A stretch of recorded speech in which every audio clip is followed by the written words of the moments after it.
ma wu mavo mi wenyi ahohoche do nu mi do se do pe sin agbasa do ma ho ma me o ahoho do da ho de lewe yin bo eno melele do toho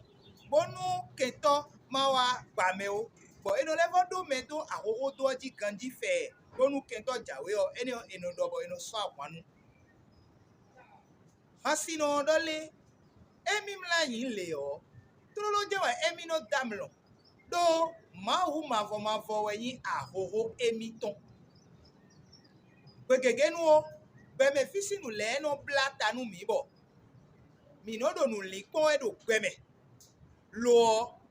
eyin do le ma hu mavo yin ahoho me de ton nu li pon na o tre so gba o e ren o ina damlo lo nu kwa lo do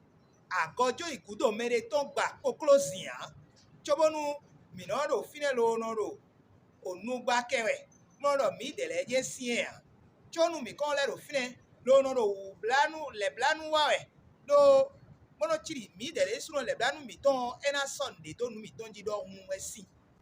me chile mi gbobonu mi ni do jire do ma owu ena so mi su lobo so ma owu lo su dehan ta ene ikame tene eiso